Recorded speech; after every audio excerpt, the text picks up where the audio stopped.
So hello guys, मेरा नाम है नरोत्तम भट्टाचार्य और आज की इस वीडियो में हम लोग डिस्कस करने वाले हैं थ्रेड्स। ओके, सो प्रोसेस तो हम लोगों ने फुल कंप्लीट कर ही लिया है। अगर आप लोगों ने नहीं देखा तो आगे के जो लेक्चर है वहाँ पर आपको प्रोसेस के बारे में फुल जितना भी है सब कुछ पता चल ही जाएगा। अभी हमारा नेक्स्ट टॉपिक है थ्रेड। तो प्रोसेस के बाद आता है थ्रेड। ओके, सो थ्रेड स्टार्ट करने से पहले मैं अगर आपको एक स्टोरी बताऊँ तो उस स्टोरी से मैं थ्रेड को रिलेटेड अगर करता हूँ तो आपको इजीली याद रहेगा कि व्हाट इज थ्रेड। ओके, सो कोई अगर पूछता है व्हाट इज थ्रेड तो अगर आप उसको ये स्टोरी भी बता देते हैं तो आपको उसे भी समझने में इजी हो जाएगा। ओके, सो मान लेते there are some students. Okay, बहुत सारे स्टूडेंट हैं। अगर आप भी ये वीडियो देख रहे हैं तो आप भी एक स्टूडेंट ही ट्रीट होंगे, तो आप भी एक स्टूडेंट है। तो अगर आपको एक रूम चाहिए रहने के लिए तो आप लोग जाने क्या करेंगे, आप लोग एक रेंट में एक रूम लेंगे, है कि नहीं। आप लोग रेंट में एक रूम लेते हैं। मान लेते हैं आप लोगों ने एक रूम लिया रेंट में। ओके, रेंट में एक रूम लिया। उस रूम में आप लोगों को क्या क्या फीचर मिलेगा, मतलब तो वहां पर आप लोगों को मान लेते 3 फीचर मिले। आपको एक बेडरूम मिल रहा है जहाँ पर आप लोगों को बेड मिल रहा है सोने के लिए और आपका डे टू डे लाइफ पास करने के लिए एक बेड मिल रहा है। एक आपको किचन मिल रहा है जहाँ पर आप लोग खाना बना सकते हैं और एक टॉयलेट या फिर बाथरूम मिल रहा है जब। ओके, सो ये 3 फीचर आपको मिल रहा है एक रूम में और इसके लिए आपको क्या करना पड़ेगा, आपको कुछ पे भी करना पड़ता है कि नहीं। तो इसके लिए आपको पे भी करना पड़ता है। तो मान लेते हैं आप लोगों ने ये वाला रूम ले लिया और आप लोग कुछ पे भी कर रहे हैं। ओके, तो ऐसे आपके दोस्त ने भी सुना कि हाँ आपके पास भी एक रूम है, आपसे बात किया, उसे भी एक रूम चाहिए, तो आपने बोला हाँ मैं एक रूम में रहता हूँ जहाँ पर एक बेडरूम है, एक किचन है और टॉयलेट बाथरूम अटैच्ड है। तो उसने भी कुछ पे करके वो रूम ले लिया। लेकिन वो आपका और एक दोस्त भी है जिसके पास इतना पैसा नहीं है। मान लेते हैं फॉर एग्जाम्पल आप लोगों ने 6000 रुपीज देके वाला रूम ले लिया। ओके, आपने 6000 रुपीज देके वाला रूम लिया 6 के देके। ओके, लेकिन जो आपका दोस्त है उसके पास इतना पैसा नहीं है। ओके, उसके पास 6000 रुपीज नहीं है कि वो ए रूम अफोर्ड कर सके। तो वो क्या करेगा, वो जनरली अगर वो एक कॉलेज या फिर यूनिवर्सिटी स्टूडेंट है वो जनरली हॉस्टल में रह सकता है। ओके, हॉस्टल में रह सकता है या फिर वो क्या कर सकते हैं, वो पीजी ले सकता है। आइदर वो हॉस्टल में रहेगा या फिर वो क्या करेगा, पीजी ले लेगा, है कि नहीं। सो हॉस्टल और पीजी में उसका जो पे हो जाएगा, जो पैसा उसको पे करना पड़ेगा वो कम हो जाएगा। मान लेते आप यहाँ पर 6000 दे रहे थे, वो क्या देगा, अभी 3000 में रह पाएगा। लेकिन क्या उसको फीचर जो है वो सेम मिल रहा है, मतलब यहाँ पर जो मिल रहा था वहां पर भी सेम ही मिलेगा। हाँ मिलेगा तो सेम ही, बस उसको कुछ चीज, एक चीज है जो उसको मतलब जो पहले यहाँ पर रेंट में रूम लेने से मिल रहा था वो वहां पर डायरेक्टली वैसे नहीं मिलेगा। मान लेते वो स्टूडेंट को एक बेडरूम मिल गया, मतलब रहने के लिए अलग से एक बेडरूम मिल गया, लेकिन जो उसका वो किचन है और जो उसका उसका बाथरूम और टॉयलेट है वो अलग से मिल जाएगा। ओके, किचन और बाथरूम टॉयलेट अलग से मिल जाएगा। मतलब हॉस्टल में क्या होता है, हॉस्टल में छोटा छोटा बहुत सारा रूम होता है और उन रूमों में बस एक बेडरूम ही होता है और कुछ नहीं होता। और जो टॉयलेट और किचन है वो अलग से हो जाएगा आपका। ओके, वो सभी यूज करेंगे, मतलब हॉस्टल के जितने भी स्टूडेंट है वो सभी ये हाथ से यूज करेंगे। वो किचन भी यूज कर सकते हैं, हॉस्टल टॉयलेट भी यूज करेंगे, हॉस्टल का टॉयलेट भी यूज करेंगे। लेकिन उनके लिए पर्सनल कुछ नहीं होगा। मतलब वो लोग क्या कर रहे हैं, वो लोग कुछ शेयरिंग कर रहे हैं। तो शेयरिंग के लिए उनका जो बजट है या फिर जो उनका फीस है वो डिक्रीज हो गया। वैसे पीजी में भी सेम ही होता है। पीजी में आपको क्या मिलता है, अगर आप मान लेते लो एंड पीजी, मतलब इतना भी अच्छा पीजी नहीं है, तो वहां पर आपको क्या मिलेगा, जो किचन है और जो टॉयलेट बाथरूम है वो अलग से मिलेगा आपको। मतलब सेपरेट से सभी यूज करेंगे, मतलब एक साथ अटैच्ड नहीं होता। आपको बस एक रूम मिलेगा जहाँ पर आप रह सकेंगे, मतलब बेडरूम बोल सकते हैं आप। तो सेम चीज अगर मैं मान लेता हूँ आपको एक अलग से, मतलब पैसे है आपके पास, तो आप क्या करेंगे, जनरली एक रूम लेंगे। मतलब वो उस लड़के के जैसे जिसके पास बहुत सारा पैसा था, वो जैसे कि 6000 रुपीज लेके रूम लिया था, तो आप लोग भी चाहिए तो वैसे ही एक रूम ले सकते हो उसके जैसा। या फिर आप लोग क्या कर सकते हैं, आप लोग शेयरिंग करके पीजी में इंसर्ट हो सकते हो, तो पीजी या फिर हॉस्टल में ऐड हो सकते हो। उसके बाद आपका जो है बजट भी बच जाएगा। तो सेम फैक्टर अगर मैं ऑपरेटिंग सिस्टम में लेके आऊँ एक चीज, तो ऑपरेटिंग सिस्टम में भी हमारे पास थ्रेड होता है। ओके, ऑपरेटिंग सिस्टम में भी हमारे पास थ्रेड होता है। थ्रेड जनरली क्या होता है, एक पार्ट ही होता है प्रोसेस का। Okay, thread is a part of process. Okay, लेकिन ये थ्रेड का बेसिक कॉन्सेप्ट क्या है, ये जनरली रिसोर्स शेयरिंग के ऊपर काम करता है। ओके, ये फुल्ली एक और एक प्रोसेस नहीं बन जाता, इससे हम लोग क्या प्रोसेस का कुछ पार्ट यूज करता है और यूज करके वो जनरली खुद का जो वर्किंग है वो परफॉर्म करता है। ओके, तो चलिए देखते हैं what is thread. Thread is a light weight process. Okay, ये प्रोसेस का एक छोटा पार्ट है। ये इन अदर वर्ड्स हम लोग ऐसे भी बोल सकते हैं, एक क्या है, एक कंपोनेंट है प्रोसेस का। ओके, नेक्स्ट पॉइंट देखते हैं। थ्रेड जनरली हमें क्या करते हैं, thread provides a way to improve application performance through parallelism. मतलब एक साथ बहुत सारे, मतलब जैसे कि मैंने बोला था, एक स्टूडेंट ही रह सकते हैं एक रूम में क्योंकि उसने एक ही बेड रहे, लेकिन जो हॉस्टल है वहां पर बहुत सारा बेड होता है, और लेकिन वहां पर जो टॉयलेट बाथरूम है वो एक्चुअली क्या होता है, टॉयलेट बाथरूम और किचन जो है वो अलग से हो जाता है कि नहीं, और वो सभी यूज करते हैं। तो क्योंकि वो एक साथ सभी यूज कर रहे हैं और एक साथ सब कुछ हो रहा है, तो वहां पर मतलब हम लोगों ने क्या अचीव कर लिया, पैरेललिज्म या अचीव कर लिया। मतलब एक साथ कॉन्करेंटली हम लोग यहाँ पर बोल सकते हैं थ्रेड जनरली हमें क्या प्रोवाइड करते हैं, पैरेललिज्म प्रोवाइड करता है। ओके, सो ये जनरली दो कॉन्सेप्ट आप लोगों को याद रखना पड़ेगा कि थ्रेड क्या होता है और ये हमें क्या अचीव करने में हेल्प करता है। ओके, नेक्स्ट अगर मैं आपको एग्जांपल देने जाऊँ कि हम लोग कंप्यूटर में भी आप डायरेक्टली या फिर इनडायरेक्टली, आपको पता है कि नहीं मुझे नहीं पता, लेकिन आप लोग डायरेक्टली या फिर इनडायरेक्टली यूज कर ही रहे हैं थ्रेड। ओके, जैसे कि आप लोग अगर MS वर्ड यूज करते हैं, सो वर्ड फाइल तो आप लोगों ने जरूर से यूज किया ही होगा। वहां पर जनरली मल्टीपल थ्रेड जो होता है वो यूज करके बनाया जाता है। जैसे कि अगर मैं आपको एग्जांपल दूं कि आपको अगर एक टेक्स्ट को कलर करना है, टेक्स्ट का आर्ट मतलब जो फॉन्ट है उसको चेंज करना है, तो उसके लिए अलग से थ्रेड होता है। और मान लेते कुछ इनपुट लेने के लिए वहां पर अलग से थ्रेड होगा। तो एक साथ बहुत सारा ऐसा है क्या, अगर आप मान लेते कि वर्ड है आपका, आप एक वर्क कर रहे हैं, मतलब आप कलर कर रहे हैं, तो जब आप लोग कलर कर रहे होंगे तो और कोई किसी भी ऑप्शन काम नहीं करेगा, ऐसा थोड़ी ना होता है। एक साथ बहुत सारा परफॉर्म कर सकते हैं आप लोग, कलर भी कर सकते हैं, उसका साइज भी बढ़ा सकते हैं, उसका सब कुछ एक साथ कर सकते हैं कि नहीं। तो इस एक क्यों हम लोग अचीव कर पाए, क्योंकि हम लोग थ्रेड यूज कर रहे हैं, मतलब पैरेललिज्म यूज कर रहे हैं वहां पर। ओके, पैरेललिज्म यूज कर रहे हैं। नेक्स्ट, आप लोग क्रोम ब्राउजर तो यूज करते ही होंगे। क्रोम ब्राउजर में जो हम लोग राइट साइड में जो प्लस आइकन होता है वहां पर क्लिक करके हम लोग क्या कर सकते हैं, और एक टैब ओपन कर सकते हैं। तो जैसे कि हम लोग और एक टैब ओपन करते हैं, इसका मतलब ऐसा नहीं है कि और एक क्रोम ब्राउजर ही अपने इंस्टॉल कर लिया अपने मोबाइल में। नहीं, आप लोगों ने क्या किया, उस क्रोम ब्राउजर में और एक बस टैब ओपन किया, मतलब क्रोम ब्राउजर का एक छोटा सा पार्ट यूज कर रहे हैं। ओके, आप लोग और एक क्रोम ब्राउजर नहीं बना रहे, आप लोग उसका बस कुछ पार्ट ही यूज कर रहे हैं और एक वेबसाइट ओपन करने में या फिर कुछ करने के लिए, तो उसमें भी आप लोगों का थ्रेड यूज होता है। ओके, सो ये रहा आपका एग्जांपल और डेफिनेशन।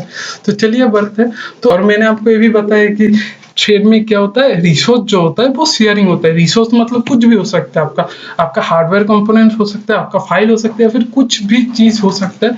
और क्या क्या रिसोर्स होता है वो हम लोग इस स्लाइड में देखेंगे। ओके, तो जनरली जब एक थ्रेड बनता है तो वो कुछ चीज शेयर करता है, तो उनको हम लोग बोलते हैं शेयर्ड पार्ट। ओके, तो क्या क्या पार्ट शेयर्ड होता है, डेटा सेक्शन। तो आप लोगों को मैंने जब प्रोसेस पर स्टडी किया था, जब हम लोगों ने लास्ट लेक्चर में प्रोसेस स्टडी किया था, तो वहां पर हम लोगों ने डेटा सेक्शन के बारे में स्टडी किया था। ओके, सो डेटा सेक्शन टेक्स्ट या फिर कोड सेक्शन और उसका ऑपरेटिंग सिस्टम का जितना भी रिसोर्स है और लिस्ट ऑफ ओपन फाइल जितना है, ये सब कुछ शेयर्ड पाथ होता है थ्रेड के। मतलब ये सभी चीज एक थ्रेड एक यूज कर सकते हैं प्रोसेस का। ओके, थ्रेड क्या कर सकता है, ये चारों के चारों चीज यूज कर सकता है। ओके, मतलब अगर हमारे पास दो भी थ्रेड है तो उनमें ये चीज कॉमन होगा। ओके, ये चीज ही यूज करेगा थ्रेड, उसके लिए उसको वापस से ये चीज बनाना नहीं पड़ेगा। लेकिन उसमें कुछ यूनिक भी पार्ट होता है। ओके, थ्रेड में कुछ यूनिक पार्ट भी होता है, जैसे कि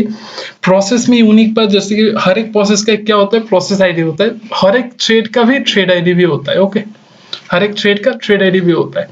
हर एक थ्रेड का खुद का अपना रजिस्टर होगा। सो रजिस्टर के बारे में आप लोगों को पता ही है, क्योंकि रजिस्टर के बारे में मैंने प्रोसेस में बताया था कि देयर आर सम रजिस्टर्स, जैसे कि एक्यूमुलेटेड जनरल पर्पस रजिस्टर है कि नहीं, इन सब के बारे में मैंने बोला था प्रोसेस में, आप लोग देख लेना एक बार। तो हर एक थ्रेड के लिए, यहाँ पर मैं बोल रहा हूँ हर एक थ्रेड के लिए उसका खुद का रजिस्टर होता है, उसका खुद का स्टैक भी होगा और उसका खुद का प्रोग्राम काउंटर भी होगा। इस सभी चीजों के बारे में मैंने ऑलरेडी थ्रेड में डिस्कस किया है। ओके, तो चलिए नेक्स्ट स्लाइड पे बढ़ते हैं। सो अगर मैं एक डायग्राम देख के आपको समझाऊं कि थ्रेड कैसे वर्किंग होता है या फिर थ्रेड क्या क्या यूज करता है, कैसे यूज करता है, तो चलिए देखते हैं। मान लेते हैं ये हमारा एक प्रोसेस है, ओके, एक प्रोसेस है। इस प्रोसेस का एक सेक्शन में एक थ्रेड मैंने बनाया, ओके, थ्रेड मैंने क्रिएट किया। तो सो थ्रेड क्या क्या चीज उसमें कॉमन होगा, तो एक थ्रेड में जनरली कोड, डेटा और list of open file common होता है, ओके। ये थ्रेड अगर यहाँ पर 2-3 भी थ्रेड होता तो ये चीज कॉमन होता उन थ्रेडों में, ओके। लेकिन उसका रजिस्टर और थ्रेड आईडी और स्टैक अलग से बनेगा। हर एक थ्रेड के लिए ये तीनों चीज अलग से बनता है। तो क्योंकि यहाँ पर मैंने एक ही थ्रेड बनाया तो इसको हम लोग बोलेंगे single thread process, okay. Next और एक डायग्राम देखते हैं। यहाँ पर और एक प्रोसेस है जिसमें हम लोगों ने क्या क्या 3 थ्रेड लाया, okay.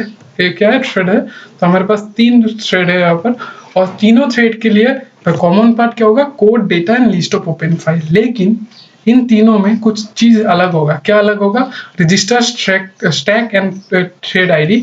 Register, stack, thread ID तीनों का अलग अलग होगा। तो इसको हम लोग क्या बोल सकते हैं, इसको हम लोग मल्टी थ्रेड प्रोसेस भी बोल सकते हैं। तो ये डायग्राम आपको याद रखना पड़ेगा क्योंकि यहाँ पर बहुत सारा चीज जो है आप लोग एक साथ देख सकते हैं कि कैसे हम लोग सिंगल थ्रेड और मल्टी थ्रेड में डिफरेंशिएट कर सकते हैं, ओके। तो चलिए नेक्स्ट स्लाइड पे बढ़ते हैं। सो मल्टी थ्रेड का एडवांटेज क्या होता है, what are the advantages of multi threading, okay. तो रेस्पॉन्सिवनेस, क्योंकि हम लोगों ने यहाँ पर बहुत सारा थ्रेड बना दिया तो बहुत सारा थ्रेड कॉन्करेंटली एक साथ पैरेलली चल सकता है, तो हमारा रेस्पॉन्सिवनेस बहुत फास्ट हो जाता है।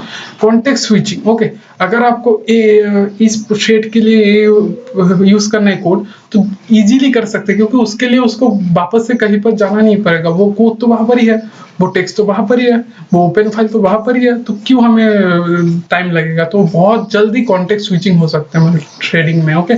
सो कहाँ पर मल्टी थ्रेडिंग की बात करें, तो सिंगल थ्रेड में क्या ही बात करें, एक ही थ्रेड है। तो सो हम लोग मल्टी थ्रेडिंग का लेके चल रहे हैं अभी। रिसोर्स शेयरिंग, तो रिसोर्स शेयरिंग तो होता ही है थ्रेड में। Utilisation of multi processor architecture, ये बहुत ही इंपॉर्टेंट पॉइंट है क्योंकि अगर हमारे पास एक मल्टी प्रोसेसर आर्किटेक्चर है, मतलब बहुत सारा प्रोसेसर है, तो बहुत सारे प्रोसेसर में अगर हमें वर्किंग करना है तो अगर हम लोग थ्रेड बना देते तो थ्रेड जनरली क्या करेगा, एक साथ पैरेलली चलेगा एक साथ, तो उससे हमारा जो पैरेललिज्म है वो अचीव कर सकते हैं हम लोग इससे, ओके। सो इसलिए हम लोग multi processor architecture generally thread में यूज करते हैं, मल्टी थ्रेडिंग में यूज करते हैं।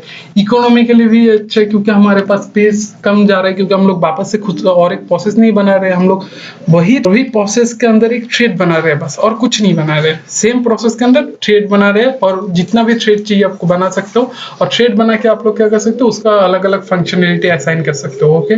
नेक्स्ट कम्युनिकेशन, थ्रेड अगर बहुत सारा थ्रेड है, कम्युनिकेशन भी इजी हो जाएगा, तो कम्युनिकेशन में भी हमारे पास एडवांटेज आ जाता है मल्टी थ्रेडिंग में। तो ये है कुछ advantages of multi threading, okay. तो देखते हैं types of thread. Generally there are 2 types of thread, okay. First one is user level thread, second one is kernel level thread. तो क्या होता है यूजर लेवल थ्रेड, क्या होता है कर्नेल लेवल थ्रेड, हम लोग डिफरेंस देख के समझ जाएंगे अभी, ओके। तो चलिए डिफरेंस देख लेते हैं एक बार, user level thread and then kernel level thread, okay. So user level thread क्या होता है, अगर वो जो थ्रेड है वो यूजर से होता है तो यूजर मेंटेन करता है तो वो यूजर लेवल थ्रेड हो जाएगा। अगर वो ऑपरेटिंग सिस्टम मेंटेन कर रहे हैं तो वो कर्नेल लेवल थ्रेड बन जाएगा, ओके। सो चलिए पॉइंट देख लेते हैं, क्या क्या पॉइंट है जो कि यूजर लेवल थ्रेड डिफाइन करता है और क्या क्या पॉइंट है जो कर्नेल लेवल थ्रेड को डिफाइन करता है। So user level thread, multithreading in user process. अगर एक यूजर प्रोसेस है वहां पर मल्टी थ्रेडिंग हो रहा है तो वो यूजर लेवल थ्रेड हो जाएगा, और अगर मल्टी थ्रेडिंग हो रहा है कर्नेल प्रोसेस में तो वो कर्नेल लेवल थ्रेड बन जाएगा, okay. Next point, created without kernel intervention, मतलब कर्नेल को पता ही नहीं कि हाँ एक मल्टी थ्रेडिंग हो रहा है, ओके। उसे बस पता है कि हाँ एक प्रोसेस है, उसको पता ही नहीं कि यहाँ पर मल्टी थ्रेडिंग हो रहा है या फिर यूजर लेवल थ्रेड है, क्योंकि ये जनरली क्या होता है, user level thread user base पे होता है, सो कर्नेल पे आता ही नहीं, ओके।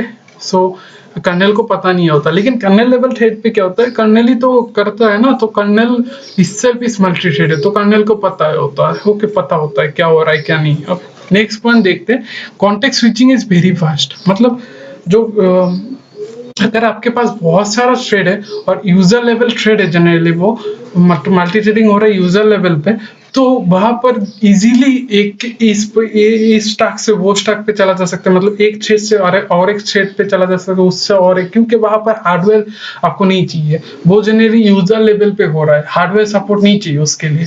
लेकिन कर्नेल लेवल पे क्या चाहिए, हम लोगों को हार्डवेयर सपोर्ट चाहिए, क्योंकि वो कर्नेल लेवल पे हो रहा है, मतलब ऑपरेटिंग सिस्टम के लेवल पे हो रहा है, तो हार्डवेयर सपोर्ट चाहिए, तो वो क्या हो जाएगा, ऑब्वियसली स्लो हो जाएगा। सो हम लोग ऐसे भी बोल सकते हैं, in user level thread context switching is very fast, okay, whereas in kernel level threads context switching is slow, okay। Next point हम लोग देखते हैं, if one thread is block operating system block entire process, क्योंकि operating system को पता नहीं होता कि हाँ यहाँ पर मल्टी थ्रेडिंग हो रहा है। अगर प्रोसेस में कुछ भी गड़बड़ी आ जाए, मतलब किसी से भी हो जाए, थ्रेड से ही हो या फिर किसी से भी हो, अगर उस प्रोसेस में थोड़ा सा भी गड़बड़ी हो रहा है तो क्या करेगा, ऑपरेटिंग सिस्टम उसको ब्लॉक कर देगा, बोलेगा नहीं भाई तुम्हारे में गलती हो रहा है, तुम मत आओ, क्योंकि तुम एक प्रोसेस हो मेरे नजरिए में, ओके, क्योंकि वो तो प्रोसेस ही है ना ऑपरेटिंग सिस्टम के नजर में, क्योंकि ऑपरेटिंग सिस्टम पता ही नहीं है वहां पर थ्रेडिंग हो रहा है, वो यूजर लेवल थ्रेड है, okay.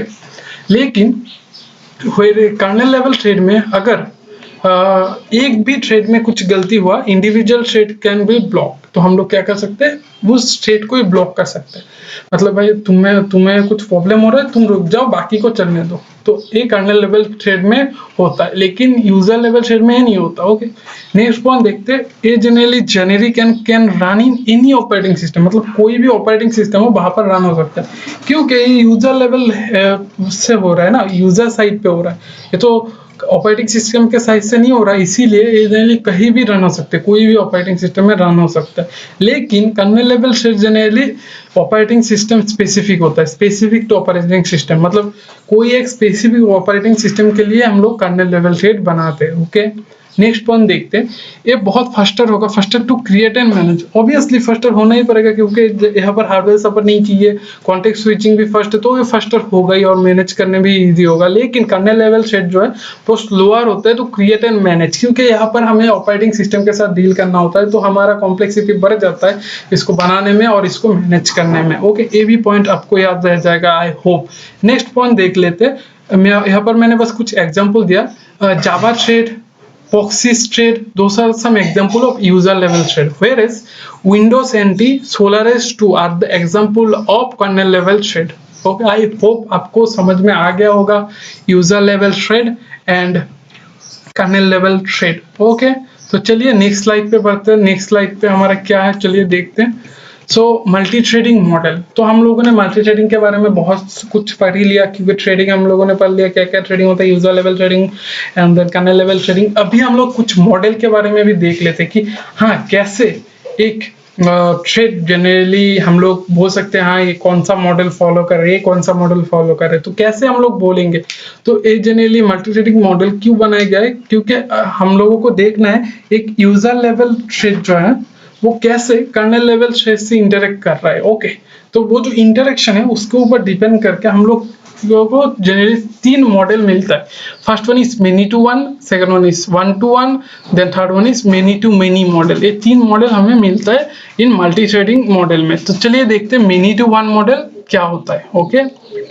So many to one model, so many to one model क्या होता है, यहाँ पर मैंने लिखा है, आप लोग देख ही सकते हैं, we have multiple user thread. क्या होता है, हमारे पास बहुत सारा थ्रेड होता है, यूजर लेवल थ्रेड होता है, जो कि एक कर्नेल लेवल थ्रेड से इंटरेक्ट करता है, ये आप लोग देख सकते हैं। सो अगर ये आपका एक थ्रेड है, ओके, एक सेकंड, यहाँ पर आपके पास 3 थ्रेड है, तो यूजर लेवल थ्रेड है, 3 यूजर लेवल थ्रेड, वो जनरली एक कर्नेल से इंटरेक्ट कर रहा है, ओके, सिंगल कर्नेल से वो इंटरेक्ट कर रहा है, तो ये बन गया आपका many to one, okay, many to one multi threading model, okay. So इसके एडवांटेज क्या होगा, इसके एडवांटेज क्या होगा, the thread management is done on the user level, so it is more efficient, क्योंकि हम लोग जनरली बहुत सारे यूजर लेवल थ्रेड बना रहे हैं, तो हम लोगों को इजी होगा मैनेज करने के लिए, क्योंकि कर्नेल लेवल से तो एक ही बनाना पड़ रहा है, इतना भी कॉम्प्लिकेटेड नहीं है, सो इफिशिएंट होगा ये हमारे लिए यूजर लेवल अगर हम लोग यूजर के बात करें। लेकिन इसका एक डिसएडवांटेज है, वो डिसएडवांटेज बहुत ही बड़ा है, क्योंकि अगर मान लेते कोई एक रीजन से ये वाला जो थ्रेड है इसने क्या किया, ब्लॉकिंग सिस्टम कॉल को यूज किया, मतलब ये थ्रेड अभी ब्लॉक होना चाहिए चाहता है कुछ टाइम के लिए, तो क्या होगा, ये जो लाइन है ये ब्लॉक होगा। सो ए लाइन ब्लॉक होने से क्या हो जाएगा, ए वाला जो लाइन है ये भी ब्लॉक हो जाएगा। अगर ए लाइन ब्लॉक होता है, ए वाला लाइन भी ब्लॉक हो जाता है, तो यहाँ पर और कोई लाइन है ही नहीं जो कि कर्नेल से इंटरेक्ट कर रहा है। ओके, सो हम लोग बोल सकते हैं जो ओवरऑल प्रोसेस है वो ही ब्लॉक हो गया, है कि नहीं। तो वही मैंने लिखा है डिसएडवांटेज में, इन this model when a user thread makes a blocking system call entire process block, जो कि होल प्रोसेस है वो ही ब्लॉक हो जाएगा। तो इसका इतना भी ज्यादा फायदा नहीं आ रहा है, क्योंकि अगर एक ब्लॉक सिस्टम कॉल यूज होगा तो फुल प्रोसेस ही ब्लॉक हो गया। तो चलिए देखते हैं इससे अच्छा कुछ मॉडल है क्या हमारे पास। तो हमारे पास और एक मॉडल आता है 1-to-1। ओके, सो 1-to-1 मॉडल में क्या होता है, हमारे पास इंडिविजुअल यूजर लेवल थ्रेड होता है जो कि इंडिविजुअल कर्नेल लेवल थ्रेड से इंटरेक्ट करता है।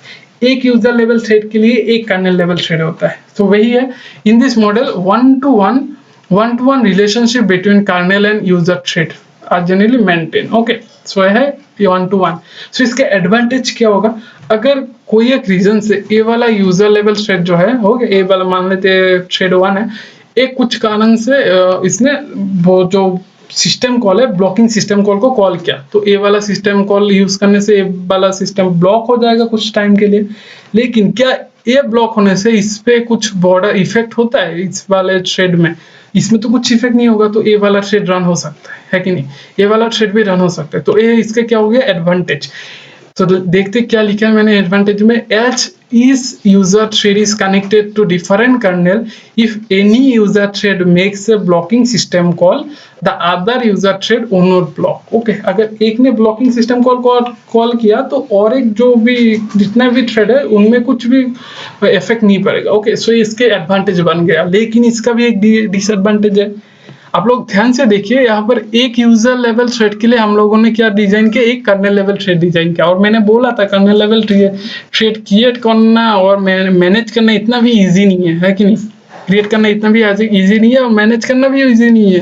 तो हमें देखिए इसका जो प्रॉब्लम है वो मिल जाएगा, मतलब डिसएडवांटेज क्या हो जाएगा, creating a user thread requires the corresponding kernel thread. तो हर एक यूजर थ्रेड के लिए हमें हर एक अलग से कर्नेल थ्रेड बनाना पड़ेगा। तो ये इसका एक बोल सकते हैं डिमेरिट है, मतलब डिसएडवांटेज है। ओके, तो इसका भी अगर हम लोग इलाज ढूंढे कि हाँ इससे भी अच्छा कुछ है क्या, हाँ इससे भी अच्छा एक हमारे पास मॉडल है, और वही मॉडल है जो फाइनली बोल सकते हैं आप लोग सबसे ज्यादा इफिशिएंट है। तो क्या है उस मॉडल का नाम, उस मॉडल का नेम है many to many model. Okay, in many to many model हमारे मान लेते हैं हमारे पास कुछ थ्रेड है। ओके, यहाँ पर 3 थ्रेड दिया है, तो आपके पास बहुत सारा हो सकता है। ओके, वो थ्रेड जनरली क्या करेगा, उनके रिलेटेड कर्नेल लेवल थ्रेड भी होगा। लेकिन ऐसा नहीं है कि हर एक थ्रेड के लिए, यूजर लेवल थ्रेड के लिए एक पर्टिकुलर कर्नेल लेवल थ्रेड हो। यहाँ पर मैंने दिखा है 3 थ्रेड के लिए 3 कर्नेल लेवल थ्रेड। ऐसा भी हो सकता है यहाँ पर 3 है, हम मेरे पास 2 ही कर्नेल है, तो एक कर्नेल में 2 थ्रेड यूज हो रहा है, यूजर लेवल थ्रेड यूज हो सकता है। ओके, तो ये भी हो सकता है। तो मैंने ये वाला एग्जांपल इसीलिए दिखा है कि ये आपके लिए इजी हो। ओके, सो देखते क्या लिखा है मैंने यहाँ पर, in this model we have multiple user thread. Okay, multiplex to same or lesser number of kernel level thread. Okay, तो ये जो कर्नेल लेवल थ्रेड है ये सेम भी हो सकती है, यूजर लेवल थ्रेड जितना है उतना, या फिर उससे कम भी हो सकता है। ओके, सो ये हो गया इसका डेफिनेशन जो है। तो इसके एडवांटेज क्या हो जाएगा, इसका एडवांटेज है if a user thread is block we can schedule other user thread to other kernel thread। Okay, अगर मान लेते ये वाला जो थ्रेड है, ओके ये वाला जो पहला वाला जो थ्रेड है, इसने मान लेते ये वाला सिस्टम कॉल यूज किया, ब्लॉक सिस्टम कॉल यूज किया, तो ये वाला ब्लॉक हो गया। ओके, सो अगर ए वाला कर्नेल ब्लॉक हो जाता है, क्या हमारे पास और एक कर्नेल है? हाँ, हमारे पास और एक कर्नेल भी है। तो ए वाला कर्नेल जो है और हमारे पास उसके रिलेटेड एक यूजर लेवल थ्रेड भी है, तो हम लोग ए वाला यूजर थ्रेड असाइन कर सकते हैं। मतलब इसको हम लोग टास्क दे देते हैं, हाँ तू अभी यूज कर ले, अपना टास्क परफॉर्म कर ले, क्योंकि ये तो ब्लॉक में हो गया। तो अगर ये भी ब्लॉक हो जाता है, हमारे पास और एक मिल ही जाएगा, और एक हमारे पास क्या आ जाएगा, हमारे पास और एक थ्रेड आ जाएगा जो कि इस कर्नेल से रिलेटेड है, तो ये वाला यूज हो सकता है। ओके, सो आप लोग बोल सकते हैं कि ये वाला जनरली जो हमारा वो है लास्ट वाला से अच्छा है, 1 to 1 से तो अच्छी ही है कि नहीं। So the system does not block if a particular thread is block. अगर एक भी ब्लॉक हो जाता है तो ये सिस्टम ब्लॉक नहीं होगा। सो इसीलिए हम लोग इसको बेस्ट मल्टी थ्रेडिंग मॉडल भी बोलते हैं। तो कौन हमारे पास 3 मॉडल है, उनमें से कौन सा अच्छा है? सबसे अच्छा हमारे पास सबसे अच्छा मॉडल है many to many. Okay, so I hope जितना भी मैंने मल्टी थ्रेडिंग मॉडल का डिस्कस किया और आगे जितना भी ट्रेडिंग या फिर उनके बारे में डिस्कस किया, आई होप सभी का डाउट आपको क्लियर हो ही गया होगा। और अगर आपके इनसे रिलेटेड कुछ भी आपको डाउट है, ओके, कुछ भी आपको डाउट है तो आप लोग क्या कर सकते हैं, कमेंट सेक्शन में कमेंट कर सकते हैं या फिर मेरी ईमेल में ईमेल कर सकते हैं। सो आई होप आपको फुल वीडियो समझ में आ गया होगा। सो चलिए मिलते हैं नेक्स्ट वीडियो में। Thank you guys.